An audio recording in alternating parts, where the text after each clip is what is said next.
Okay, Auzubillahi minash shaitanir rajim, Bismillahir Rahmanir Rahim, lecture number 19, first year chapter number 7, oscillation में हम थे। अब kinetic energy और potential energy and even total energy तक हम गए थे। मैं यहाँ पर लिख रहा हूँ काइनेटिक एनर्जी आपके पास जो है half M omega square X naught square minus X square, ठीक है। पोटेंशियल एनर्जी आपके पास जो है half M omega square X square, और टोटल एनर्जी आपके पास जो था ये half M omega square X naught square आपके पास बन जाएगा, ठीक है। दिस इज पोटेंशियल एनर्जी, ये टोटल एनर्जी, ये आपके पास काइनेटिक एनर्जी के इक्वेशंस थे, ठीक है। अच्छा, अब मैं थोड़ा सा आपको एमसीक्यूज के लेवल से कुछ ट्रिक्स बता रहा हूं इस एनर्जीज में। आप और से इसको देखें, kinetic energy is equal to half M V square, और आपको पता है V is equal to V naught sine theta, ठीक है। तो मैं इसको लिख सकता हूं half M V naught square sine square theta, ठीक है। अच्छा, और इसको मैं लिख सकता हूं kinetic energy is equal to half M V naught square, V naught आपके पास है, this is equal to X naught square omega square into sine square theta. और देखिए, this is the total energy of a simple harmonic oscillator, ठीक है। ये आपके पास total energy of a simple harmonic oscillator is sine square theta, half M X naught square omega square sine square theta. ये आपके पास kinetic energy को represent करता है। E is the total energy. Similarly, अगर आप पोटेंशियल एनर्जी को देखें तो half M omega square X square, इसको मैं लिख सकता हूं this is equal to half M omega square X naught square cos square theta. Since X आपके पास जो है this is equal to X naught cos theta, तो मैंने एक्स को रिप्लेस किया एक्स नॉट कॉस थीटा से, और फिर वही बात है कि ये आपके पास टोटल एनर्जी को रिप्रेजेंट करता है। तो मैं लिख सकता हूं potential energy is equal to total energy into cos square theta. Kinetic energy में आप लोग देखें total energy sine square theta है, पोटेंशियल एनर्जी में आपके पास एनर्जी कॉस स्क्वायर थीटा है, ठीक है। ये टोटल एनर्जी को रिप्रेजेंट करता है, ठीक है, दोनों इक्वेशंस में आपके पास। तो ये आपके पास kinetic energy is equal to energy sine square theta, potential energy आपके पास है this is equal to energy into cos square theta. अब देखिए, मैं मुख्तलिफ क्वेश्चंस आपसे कर सकता हूं। अगर मैं लिख लो MCQ, if simple harmonic oscillator is in between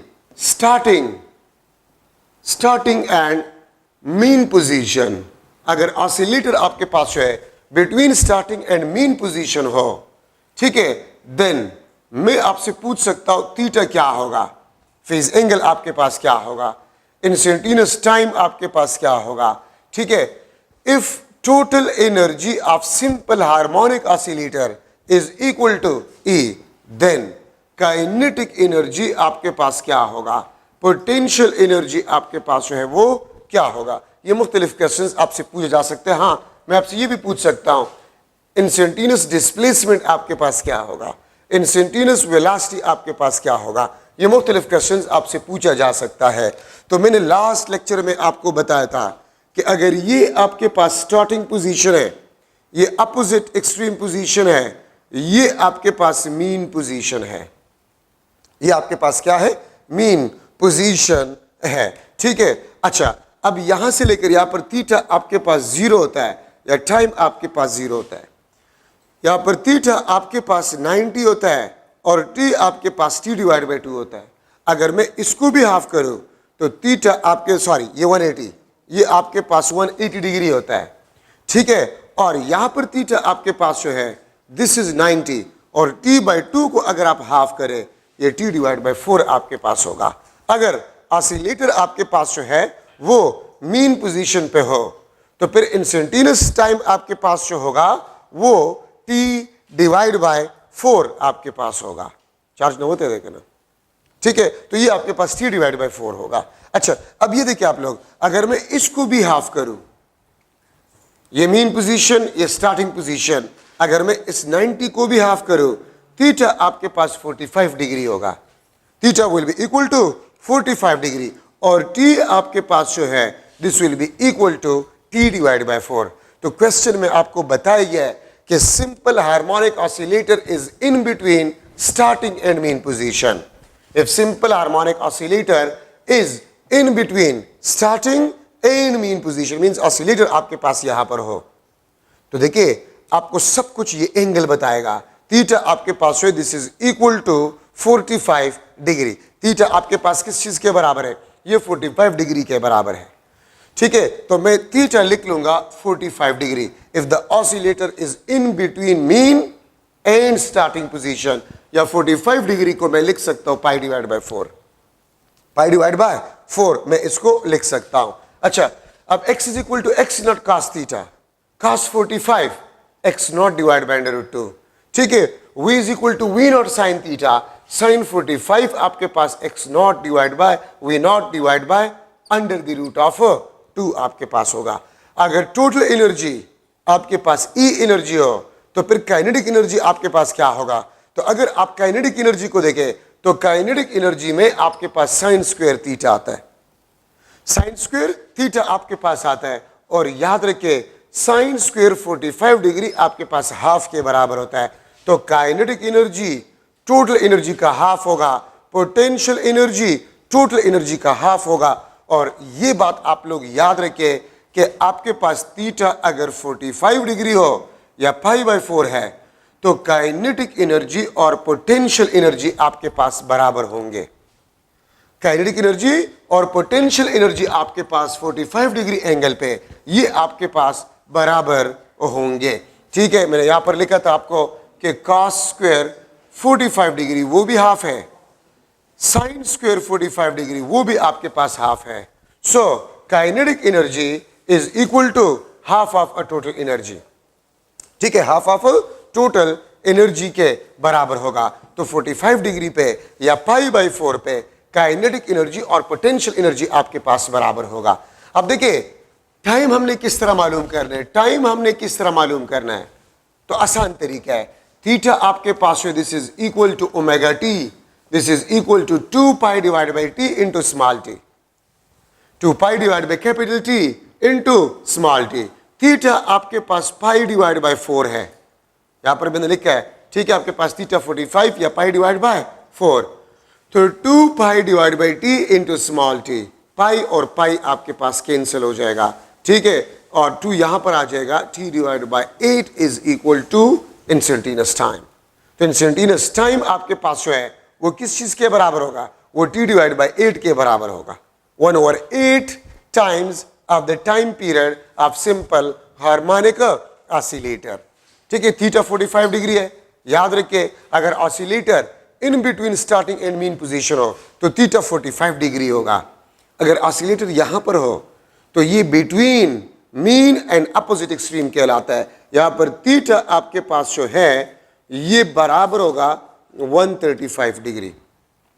theta आपके पास किस चीज के बराबर होगा? ठीक है, 135 डिग्री के बराबर होगा। तो अगर oscillator between mean and starting position हो, अगर ऑसिलेटर बिटवीन मीन और अपोजिट एक्सट्रीम हो, ठीक है, अगर ऑसिलेटर आपके पास जो है between opposite extreme and mean, यहां पर एंगल आपके पास होगा ये 180 के साथ 45 ऐड करे 225 डिग्री, और ये आपके पास 270 होगा यहां पर मीन पे, 270 के साथ अगर आप 45 ऐड करें ये 315 डिग्री आपके पास होगा।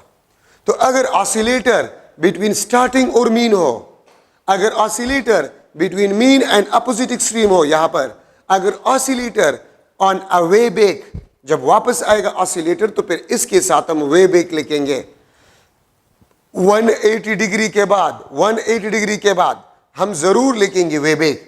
तो if the oscillator is on a way back between opposite extreme and mean, if the oscillator is on a way back between starting and a mean, means यहां पर 315 डिग्री पे, तो याद रखिए इन 4 पॉइंट्स पे आपके पास काइनेटिक एनर्जी और पोटेंशियल एनर्जी बराबर होगा 45, 135, 225 और ये आपके पास 315 डिग्री।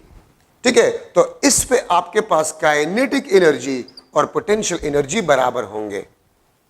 ठीक है, बाकी किसी भी पॉइंट पे काइनेटिक एनर्जी और पोटेंशियल एनर्जी बराबर नहीं होंगे। तो अगर आपसे कोई पूछे कि एक ऑसिलेशन में कितनी दफा काइनेटिक एनर्जी और पोटेंशियल एनर्जी बराबर होंगे, तो एक ऑसिलेशन में 4 दफा काइनेटिक एनर्जी और पोटेंशियल एनर्जी बराबर होते हैं। ठीक है, इस पोजीशन पे, इस पोजीशन पे, इस पोजीशन पे और इस पोजीशन पे। ठीक है, यहां पर जो टाइम आपके पास है ये t डिवाइड बाई 8 है, ये आपके पास 2t बाई 8, ये 3t डिवाइड बाई 8 है, ये 4t बाई 8 है, ये आपके पास 5t डिवाइड बाई 8, ये 6t बाई 8, ये आपके पास 7t डिवाइड बाई 8। तो t बाई 8 पे, 3t बाई 8 पे, 5t बाई 8 पे और 7t डिवाइड बाई 8 पे आपके पास काइनेटिक एनर्जी और पोटेंशियल एनर्जी बराबर होते हैं। ठीक है, ये मैं आपको बता रहा हूं बिटवीन स्टार्टिंग एंड मीन, ये point.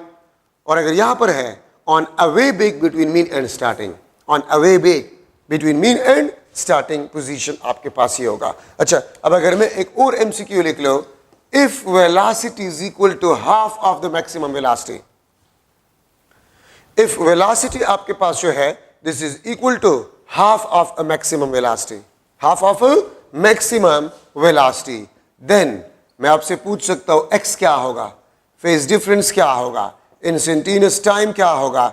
If total energy is equal to E, total energy आपके पास E है, तो काइनेटिक एनर्जी आपके पास क्या होगा, पोटेंशियल एनर्जी आपके पास क्या होगा। ये मुख्तलिफ क्वेश्चंस आपसे पूछे जा सकते हैं। ठीक है, तो देखिए सिंपल, यहां से आपको तमाम क्वेश्चंस के आंसर मिलेंगे। V आपके पास किस चीज के बराबर है, V naught sine theta, V is equal to V naught into sine theta. ठीक है, अगर थीटा आपके पास, देखिए मैं थीटा क्या रख लूं कि साइन थीटा आपको हाफ रिजल्ट दे, क्योंकि यहां पर हाफ है, तो याद रखिए थीटा आपके पास 30 डिग्री, और 30 डिग्री का मतलब आपके पास होते पाई बाई 6, पाई बाई 6। तो याद रखिए if the velocity of simple harmonic oscillator is half of the maximum velocity, then the phase angle will be equal to 30 degree या पाई बाई 6। देखिए ना, v is equal to V naught divide by 2, इसमें it mean sine theta नहीं है, it means sine theta आपके पास नहीं है। तो साइन थीटा किस एंगल पे आपको हाफ वैल्यू देता है, 30 डिग्री पे या पाई डिवाइड बाई 6 पे आपको ये हाफ वैल्यू देता है। तो देखिए अब x is equal to x naught cos theta है, तो मैं अब cos थीटा को लिखूंगा cos 30, और cos 30 आपके पास जो है वो किस चीज के बराबर है, cos 30 आपके पास बराबर है under the root of 3 divide by 2 times of x naught, under root 3 divide by 2 times of x naught, या 0.86 times of x naught, 0.86 times of x naught के बराबर आपके पास होगा। ठीक है, अच्छा इंस्टेंटेनियस टाइम मालूम करना है, तो मैंने आपको बताया था कि थीटा आपके पास 2 pi divide by capital T into small t, theta क्या है पाई बाई 6 है, 2 pi divide by capital T into small t, pi pi cancel, t आपके पास बन गया capital T divide bye 12, capital T divide bye 12। ठीक है, ये आपके पास इंस्टेंटेनियस टाइम आ जाएगा, ये आपके पास T डिवाइड बाय 12। ठीक है, अच्छा काइनेटिक एनर्जी में मैंने कुछ देर पहले आपको बताया था कि kinetic energy is equal to total energy into sine square theta. अगर आपसे बोल रहा है कि काइनेटिक एनर्जी में साइन स्क्वायर थीटा होगा कि कॉस स्क्वायर थीटा होगा, तो इसका आसान तरीका है, काइनेटिक एनर्जी में वेलोसिटी होता है और वेलोसिटी में साइन है, तो इसलिए इसमें साइन स्क्वायर थीटा होगा। Potential energy is equal to E into cos square theta. Potential energy आपके पास जो है this is equal to E into cos square theta. तो साइन स्क्वायर थीटा किस चीज के बराबर होता है आपके पास, साइन स्क्वायर थीटा आपके पास जो है, अगर आप थीटा पुट कर ले तो साइन स्क्वायर 30 आपके पास 1/4 के बराबर है, तो काइनेटिक एनर्जी आपके पास E डिवाइड बाई 4 होगा। ठीक है, और पोटेंशियल एनर्जी आपके पास 3E डिवाइड बाई 4 होगा, क्योंकि कॉस स्क्वायर 30 3E बाई 4 होता है, साइन स्क्वायर 30 वो E डिवाइड बाई 4 होता है।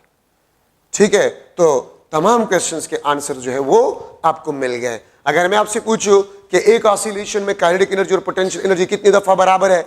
4 दफा। अगर मैं आपसे पूछूं कि एक ऑसिलेशन में काइनेटिक एनर्जी और पोटेंशियल एनर्जी कितनी दफा मैक्सिमम है, तो 2 दफा काइनेटिक एनर्जी और पोटेंशियल एनर्जी एक ऑसिलेशन में मैक्सिमम होता है। ठीक है, तो ये आपके पास जो है इंपॉर्टेंट डिस्कशन है इन अ सिंपल हार्मोनिक मोशन। ठीक है, और मैं फिर आपको थोड़ा सा बताता चलूं, ये लास्ट में फिर मैं एक्सप्लेन कर रहा हूं, अगर किसी को समझ नहीं आया तो दोबारा मैं कह रहा हूं। ए प्राइम दिस इज ए, ये मीन, ये आपके पास मीन। आप एक ऑसिलेशन को 2 हाफ में डिवाइड कर सकते हैं। ये हाफ ऑसिलेशन, तो हाफ ऑसिलेशन का टाइम क्या होगा? t/2। t/2 को हाफ करें, ठीक है, t/4 ये इंस्टेंटेनियस टाइम होगा। आप 4 इक्वल पार्ट्स में भी इसको डिवाइड कर सकते हैं। ये t/4, ये 2t/4, ये आपके पास 3t/4, ये आपके पास 4t/4। ठीक है, अच्छा, मैं इसको फर्दर और भी हाफ कर सकता हूं। ये t/8, ये 2t/8, ये 3t/8, ये आपके पास 4t/8, ये आपके पास 7t/8, ये आपके पास 8t/8, ये 4t/8 आपके पास बना, ये 5t/8, ये आपके पास 6t/8, ये 7t/8, ये आपके पास 8t/8। तो आप एक ऑसिलेशन को 2, 4, 8, 16, 32, 64 इक्वल पार्ट्स में डिवाइड कर सकते हैं। ये वाला point between starting and mean, ये वाला point between mean and opposite extreme, ये वाला पॉइंट ऑन अवे बैक 180 के बाद या हाफ ऑसिलेशन के बाद on away back between mean and opposite extreme, ये point on away back between mean and starting position. ठीक है, तो इसको मैंने लास्ट में दोबारा आपके लिए थोड़ा सा डिस्कस किया। ठीक है, अगर किसी को समझना है तो मैं यहां पर लिख लूंगा वही बात दोबारा। x is equal to x0 cos theta, y is equal to v0 sin theta. Kinetic energy आपके पास total energy sine square theta, potential energy आपके पास E into cos square theta. ये आपके पास जो है इंपॉर्टेंट इक्वेशंस है और सारा कमाल थीटा में आपके पास है। अगर फेज एंगल का आपको पता चल जाए तो किसी भी क्वेश्चन का आंसर आप आसानी से बता सकते हैं। ठीक है, अच्छा, अब यहां पर हम डिस्कस कर रहे हैं मास स्प्रिंग सिस्टम। मास स्प्रिंग सिस्टम, ठीक है, अगर आप मास अटैच करें विद स्प्रिंग, अगर आप मास अटैच करें विद अ स्प्रिंग, ठीक है, और इसको आप एक्सटेंड करें और फिर छोड़ ले, it will start oscillation, it will start oscillation. Mass spring system में याद रखिए जो नेट फोर्स होता है वो आपके पास रिस्टोरिंग फोर्स होता है, और if there is a net force there will be acceleration. Restoring force minus K X, ये आपके पास minus K divide by M into X. ठीक है, और के भी कांस्टेंट है, एम भी आपके पास कांस्टेंट है। A is directly proportional to minus X. Acceleration is directly proportional to the displacement and acceleration is always directed towards the mean position. अगर मैं इस इक्वेशन को A is equal to minus omega square x से replace करूं, A is equal to minus omega square x से अगर हम replace करें, तो अगर आप इन दोनों को कंपेयर कर ले तो ओमेगा स्क्वायर आपके पास जो है it will be equal to k divide by m।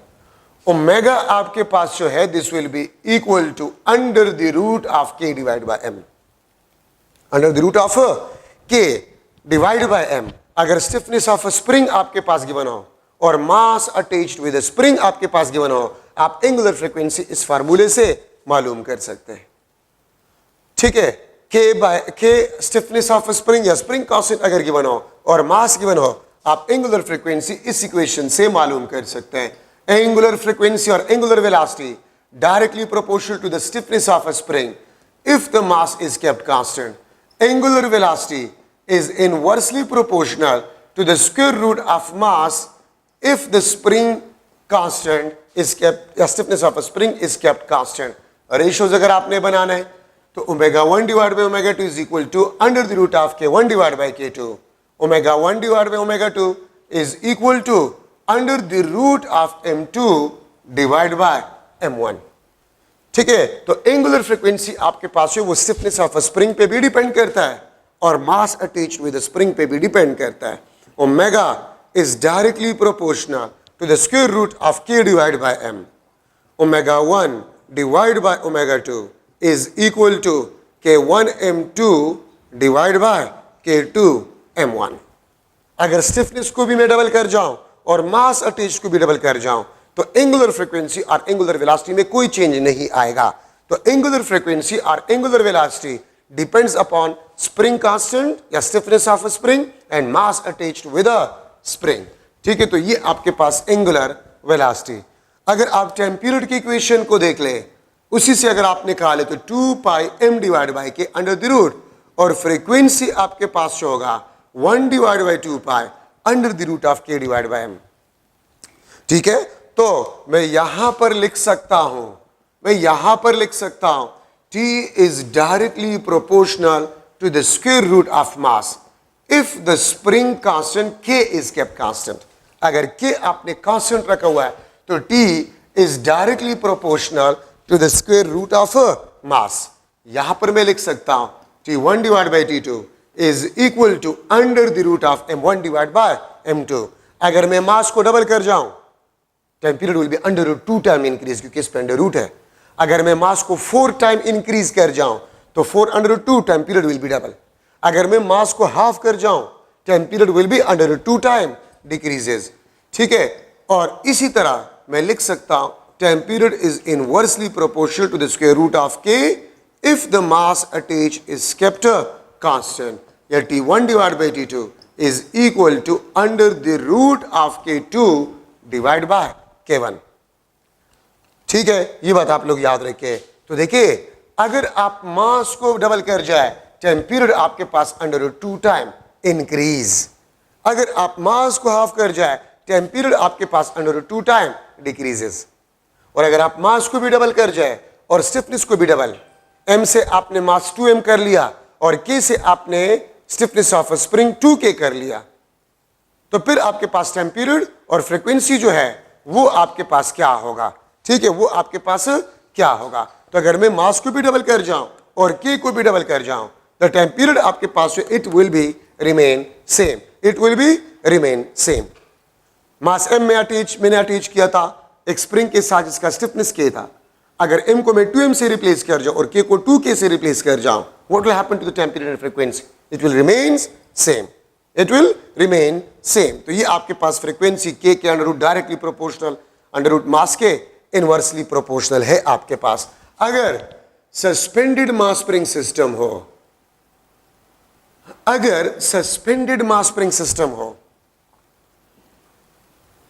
ठीक है, सस्पेंडेड मास स्प्रिंग सिस्टम आपके पास है, सस्पेंडेड मास स्प्रिंग सिस्टम। तो ये देखिए, ये आपके पास इसका वेट है, ये आपके पास रिस्टोरिंग फोर्स है। ये आपके पास वेट, ये आपके पास रिस्टोरिंग फोर्स। ठीक है, तो एक बात याद रखिए, आपके पास सस्पेंडेड मास स्प्रिंग सिस्टम में रिस्टोरिंग फोर्स आपके पास है वो वेट के बराबर है कि x आपके पास है this is equal to mg। कि x आपके पास जो है this will be equal to mg। मैं यहां से लिख सकता हूं k divide by m is equal to g divide by x। और यहां से मैं ये भी लिख सकता हूं k आपके पास है this is equal to mg या वेट डिवाइड बाय x, पहली बात तो ये है सस्पेंडेड मास स्प्रिंग सिस्टम में जो वेट आप लोगों ने सस्पेंड किया होता है वही रिस्टोरिंग फोर्स होता है। अगर आपने 10 न्यूटन वेट सस्पेंड किया है तो आपके पास रिस्टोरिंग फोर्स जो है वो भी 10 न्यूटन आपके पास होगा। ठीक है, और अगर आपने 20 न्यूटन वेट को सस्पेंड किया है, 20 न्यूटन वेट को अगर आप लोगों ने सस्पेंड किया है तो रिस्टोरिंग फोर्स आपके पास 20 न्यूटन होगा। ठीक है, तो restoring force is equal to weight. ठीक है, अच्छा, अगर आपको यह बताया गया हो कि वेट W सस्पेंडेड है विद स्प्रिंग और उसने 1 सेंटीमीटर एक्सटेंशन प्रोड्यूस किया, what will be the spring constant? तो वेट को आप एक्सटेंशन प्रोड्यूस पे डिवाइड करें, अगर आपने 20 न्यूटन वेट सस्पेंड किया और extension produces in a spring is 1 centimetre, what will the stiffness of a spring? तो अगर वेट 10 न्यूटन है, एक्सटेंशन 1 सेंटीमीटर, तो सेंटीमीटर को आपने मीटर में कन्वर्ट करना होगा। ये आपको स्टिफनेस ऑफ अ स्प्रिंग देगा। ऐसा ना हो कि आप इसको न्यूटन में लें और इसको सेंटीमीटर में। न्यूटन स्टैंडर्ड सिस्टम में होता है, सेंटीमीटर सीजीएस में, तो आपने सेंटीमीटर को मीटर में कन्वर्ट करना होगा। ये आपको स्प्रिंग कांस्टेंट देगा। और याद रखिए K डिवाइड बाय M और G डिवाइड बाय X ये आपके पास जो है बराबर होता है। तो देखिए K divide by M, K by M को मैं रिप्लेस कर लूंगा 1 divide by 2 pi under the root of K by M, तो मैं इसको रिप्लेस कर लूंगा G डिवाइड बाय X से, और टाइम पीरियड आपके पास होगा 2 pi under the root of X divide by G, T is equal to 2 pi under the root of X divide by G। तो ये आपके पास सस्पेंडेड मास स्प्रिंग सिस्टम की इक्वेशंस है। अगर आप लोग उसे भूल रहे तो टाइम सिंपल पेंडुलम की इक्वेशंस आपको याद होंगे। Time period is equal to 2 pi under root L by G, तो L के बजाय X है, और X में फिर बता रहा हूं एक्सटेंशन प्रोड्यूसेस इन अ स्प्रिंग, एक्सटेंशन प्रोड्यूसेस इन अ स्प्रिंग। तो ये आपके पास X बाई G, ये सस्पेंडेड मास स्प्रिंग सिस्टम के आपके पास जो है इक्वेशंस है। यहां से देखिए K by M is equal to G by X, अगर आप इसको उल्टा करें M बाई K, ये आपके पास X डिवाइड बाय G होगा। M डिवाइड बाय K अगर आप करें, ये आपके पास होगा X डिवाइड बाय G। तो ये भी आपके पास टाइम पीरियड और फ्रीक्वेंसी के इक्वेशंस है। ठीक है, मास स्प्रिंग सिस्टम में एक चीज आप लोगों ने देख लिया कि टाइम पीरियड और फ्रीक्वेंसी वो एम्पलीट्यूड से इंडिपेंडेंट होता है। ठीक है, हम इक्वेशन M बाय K और K बाय M जो है उस इक्वेशंस में एम्पलीट्यूड से आपके पास इंडिपेंडेंट होता है, सिर्फ मास और स्टिफनेस ऑफ स्प्रिंग पे ये डिपेंड करता है। ठीक है, अच्छा अब यहां पर एक इंपॉर्टेंट कंसेप्ट मैं डिस्कस कर रहा हूं, इंपॉर्टेंट कंसेप्ट है यहां पर। अक्सर आपने मुख्तलिफ बुक्स में देखे होंगे कि एक स्प्रिंग था जिसका लेंथ L था, ठीक है, उसके साथ हमने मास M अटैच किया, टाइम पीरियड T था और फ्रीक्वेंसी F था। अगर मैं उस स्प्रिंग को 2 इक्वल हिस्सों में तकसीम करूं और एक हिस्से के साथ मैं सेम मास अटैच करूं, what will be the time period and frequency? अगर एक स्प्रिंग को मैं 4 इक्वल हिस्सों में तकसीम करूं और एक हिस्से के साथ मैं सेम मास अटैच करूं, सेम मास, एक हिस्से के साथ मैं सेम मास अटैच करूं, what will be the time period and frequency? Time period और फ्रीक्वेंसी आपके पास क्या होगा? इस किस्म की क्वेश्चंस आते हैं, उसका मैं आपको आसान तरीका बता रहा हूं। इंपॉर्टेंट कंसेप्ट, ठीक है, और इंपॉर्टेंट कंसेप्ट में एक बात याद रखिए, stiffness of a spring, this is inversely proportional to the length of a spring. Stiffness of a spring is inversely proportional to the length of a spring. ठीक है, तो अगर आपके पास एक स्प्रिंग हो, उसका लेंथ L हो, स्टिफनेस K हो, अगर मैं उस स्प्रिंग को 2 इक्वल हिस्सों में तकसीम करूं, 2 इक्वल हिस्सों में, तो एक पार्ट का लेंथ क्या होगा? L by 2। लेंथ एक पार्ट का हाफ हो जाएगा, तो एक पार्ट का स्टिफनेस 2K, डबल हो जाएगा आपके पास। एक स्प्रिंग था, उसका लेंथ L था, स्टिफनेस K था, अगर उस स्प्रिंग को मैं 3 इक्वल हिस्सों में तकसीम करूं, 3 इक्वल हिस्सों में, तो एक पार्ट का स्टिफनेस L बाई 3, एक हिस्से का लेंथ L बाई 3, स्टिफनेस आपके पास 3K होगा। स्टिफनेस आपके पास क्या होगा? 3K होगा। अगर मैं एक स्प्रिंग को 4 इक्वल हिस्सों में तकसीम करूं, तो एक पार्ट का लेंथ क्या होगा? L by 4, stiffness 4 time increase. अगर एक स्प्रिंग था, उसका लेंथ L था, स्टिफनेस K था, उसको मैंने 9 इक्वल पार्ट्स में डिवाइड किया, 9 इक्वल पार्ट्स में, तो एक पार्ट का स्टिफनेस क्या होगा? एक पार्ट का stiffness 9K। Length 9 time decrease, stiffness will B 9 time increase. अगर लेंथ को मैं डबल कर जाऊं, stiffness will be half. Length को मैं 10 टाइम इंक्रीज, स्टिफनेस आपके पास 10 टाइम डिक्रीज हो जाएगा। ठीक है, तो K is inversely proportional to length of a spring. अब मैं लिख सकता हूं, आपको पता है कि T is inversely proportional to the square root of K, तो मैं लिख सकता हूं T is directly proportional to the square root of L, और फ्रीक्वेंसी आपके पास जो है, this is inversely proportional to the square root of L। ये आपके पास ट्रिक है इस किस्म के क्वेश्चंस का। ठीक है, अब मैं अगर क्वेश्चन रिपीट करूं, स्प्रिंग था, उसका लेंथ L था, उसके साथ हमने मास M अटैच किया था, टाइम पीरियड T था और फ्रीक्वेंसी F था। टाइम पीरियड T था और फ्रीक्वेंसी आपके पास F था। अगर मैं उस स्प्रिंग को दो इक्वल पार्ट्स में डिवाइड करूं और हाफ के साथ मैं सेम मास अटैच करूं, what is the time period and frequency? तो अगर आपने दो इक्वल पार्ट्स में डिवाइड किया तो एक पार्ट का लेंथ क्या होगा? हाफ होगा ना। Time period under root 2 time decrease, frequency will be under root 2 time increase.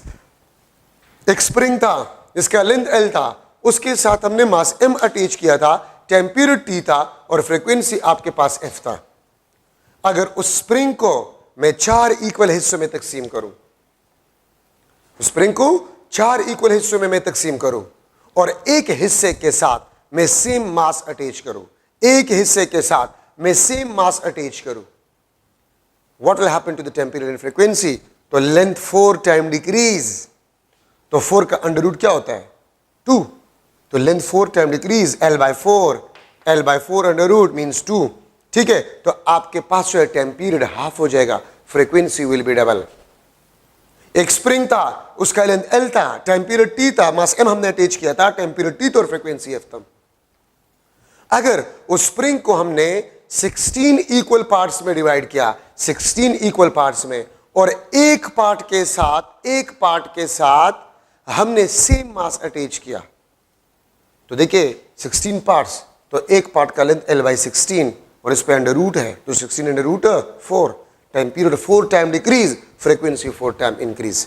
Same mass अगर अटैच हो, अगर मास भी आपको चेंज दिया गया है, ठीक है, तो फिर मैं लिख सकता हूं T is directly proportional to the square root of LM and frequency आपके पास जो है this is inversely proportional to the square root of LM।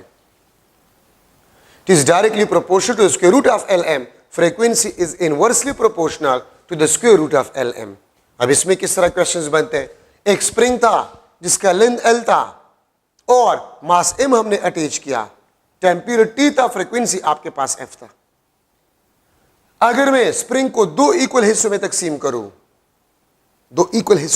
करूं, और एक पार्ट के साथ मैं अब हाफ मास अटैच करूं, मतलब मास भी आपके पास हाफ, लेंथ भी आपके पास हाफ, ठीक है, अंडर रूट 2 2 जा 4 और 4 under root 2, time period half हो जाएगा, फ्रीक्वेंसी विल बी डबल। अगर मैं इस तरह लिख लो कि स्प्रिंग था, उसका लेंथ L था, मास M हमने अटैच किया था, टाइम पीरियड T था और फ्रीक्वेंसी F था। अगर मैं स्प्रिंग को दो इक्वल हिस्सों में तकसीम करूं, दो इक्वल हिस्सों में तकसीम करूं और एक हिस्से के साथ मैं 2M मास अटैच करूं, पहले M था अब 2M था, तो L by 2 और एक पार्ट के साथ 2M, 2 to cancel, it means time period और frequency will be remain same. तो ये आपके पास T is directly proportional to the square root of LM and frequency आपके पास जो है this is inversely proportional to the square root of LM। ठीक है, अच्छा, तो ये आपके पास इंपॉर्टेंट कंसेप्ट है मास स्प्रिंग सिस्टम में। अब यहां पर मैं लिख रहा हूं combination of springs। फर्स्ट आपके पास जो है सीरीज कॉम्बिनेशन,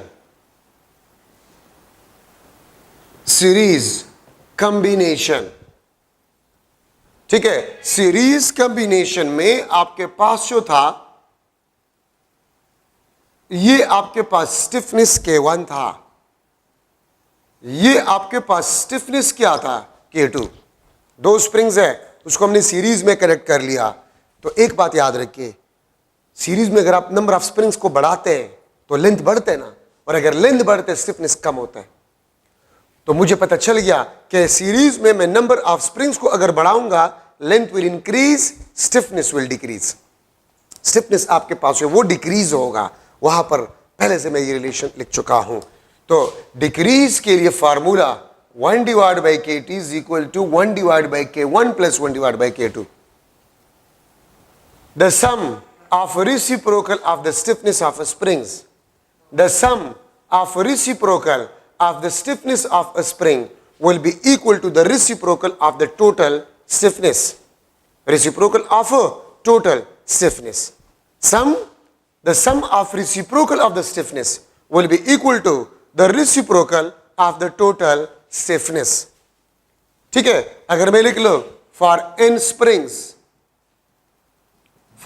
springs, तो 1 divided by kt is equal to summation I start from 1 to n 1 divided by ki. और अगर मैं लिख लो for n same springs, तो kt आपके पास होगा it will be equal to k divide by n. n आपको नंबर ऑफ स्प्रिंग्स के बारे में बताता है. 10 स्प्रिंग्स है, each of stiffness k. 10 springs है, each of stiffness k, and we connect them in series. What will be the stiffness of the combination? तो k divided by 10. 5 springs है, each of stiffness k, और उसको हमने series में connect कर लिया. What will be the stiffness of the series combination? k divided by 5. k divided by 5 आपके पास होगा. ठीक है, तो ये आपको टोटल स्टिफनेस के बारे में बताएगा. kt is equal to k divided by n. तो ये इन सेम स्प्रिंग्स के लिए कॉम्बिनेशन, और अगर डिफरेंट हो तो फिर वो फार्मूला. और इसका मतलब ये है कि सीरीज कॉम्बिनेशन में स्टिफनेस डिक्रीज होगा अगर नंबर ऑफ स्प्रिंग्स आपके पास इंक्रीज होगा. ठीक है, और क्यों? नंबर ऑफ स्प्रिंग्स आप बढ़ाते तो लेंथ बढ़ते हो, अगर लेंथ बढ़ते स्टिफनेस कम होगा. तो जो फार्मूला आपने पैरेलल कॉम्बिनेशन ऑफ रेजिस्टेंस में पढ़ा है टोटल रेजिस्टेंस को मालूम करने के लिए, उसी तरह रेसिप्रोकल वाला फार्मूला आप सीरीज कॉम्बिनेशन ऑफ स्प्रिंग्स के लिए इस्तेमाल करेंगे. ठीक है, अच्छा, अब अगर मैं लिख लो पैरेलल कॉम्बिनेशन,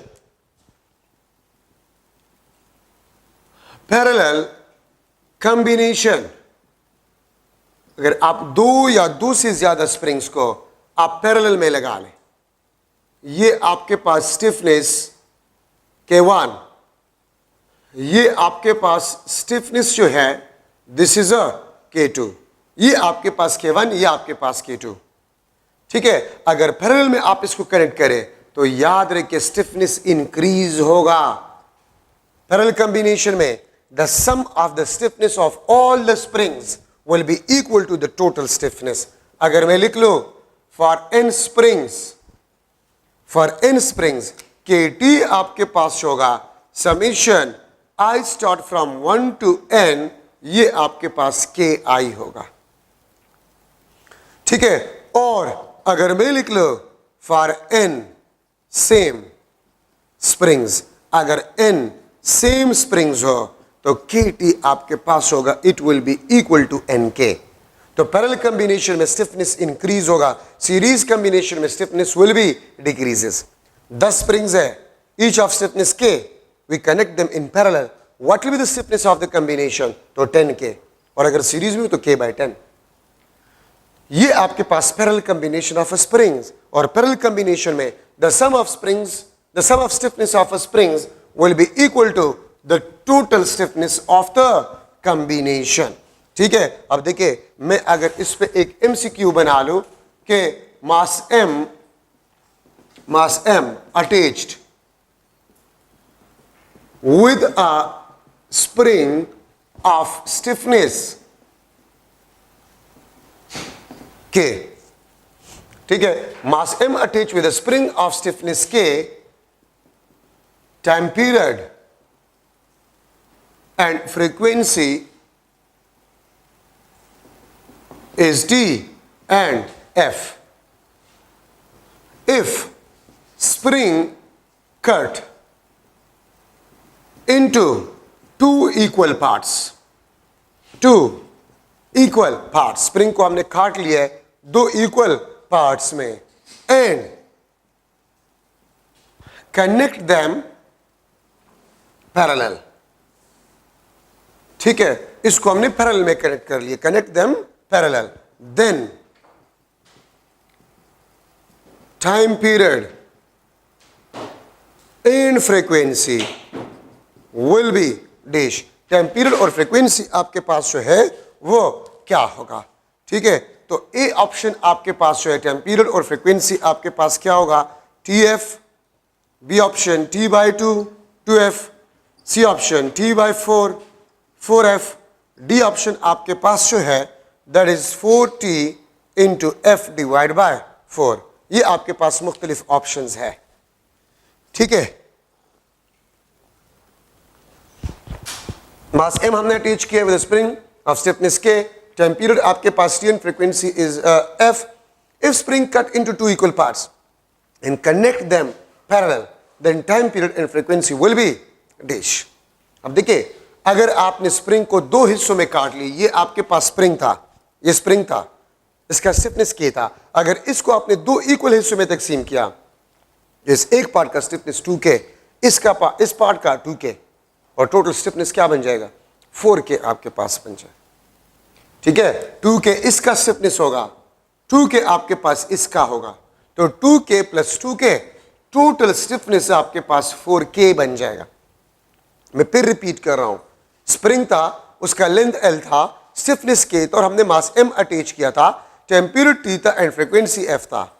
अगर स्प्रिंग को हम दो इक्वल हिस्सों में तकसीम करें और उन दोनों को हम पैरेलल में कनेक्ट करें, तो अगर दो इक्वल हिस्सों में तकसीम करें तो एक का स्टिफनेस 2k होगा, तो 2k एक का, 2k दूसरे का, तो स्टिफनेस आपके पास क्या बन जाएगा 4k आपके पास बन जाएगा। इसका मतलब स्टिफनेस 4 टाइम इंक्रीज, तो आपने पढ़ा है t is inversely proportional square root of k, ठीक है। तो स्टिफनेस अगर 4 टाइम इंक्रीज, टाइम पीरियड आपके पास half and frequency will be double. Time period आपके पास क्या हो जाएगा हाफ हो जाएगा, और फ्रीक्वेंसी आपके पास है वो डबल हो जाएगा, ठीक है। तो t डिवाइड बाई 2, और ये आपके पास बन जाएगा 2f। ये आपके पास पैरेलल कॉम्बिनेशन में एक एमसीक्यू आपके पास बन गया। और देखिए, अगर मैं इस पैरेलल को चेंज करूं, अगर मैं इस पैरेलल को चेंज करूं और इसको मैं सीरीज लूं, सीरीज, तो फिर ये आंसर नहीं होगा। फिर कौन सा आंसर होगा? तो अगर स्प्रिंग को आपने दो हिस्सों में तकसीम किया और फिर आपने उसको सीरीज में लगा लिया, तो वही स्प्रिंग बनाना, फिर आपके पास ये आंसर होगा सीरीज में। स्प्रिंग को आपने दो हिस्से में तकसीम किया और फिर आपने सीरीज में लगा लिया, तो वही स्प्रिंग है ना। Time period and frequency will be remain same, आपके पास टाइम पीरियड और फ्रीक्वेंसी सेम होगा। अगर मैं यही क्वेश्चन करूं 3 इक्वल पार्ट्स में अगर आप डिवाइड करें, तो 3 इक्वल पार्ट्स में और फिर पैरेलल में लगा लें, तो हर एक पार्ट का स्टिफनेस 3k होगा, तो 3k plus 3k plus 3k 9k stiffness होगा। Time period 3 time decrease, frequency 3 time increase हो जाएगा, ठीक है। So these are some model MCQ in the mass spring system. ये मास स्प्रिंग सिस्टम में आपके पास जो है ये मॉडल एमसीक्यू बन गए।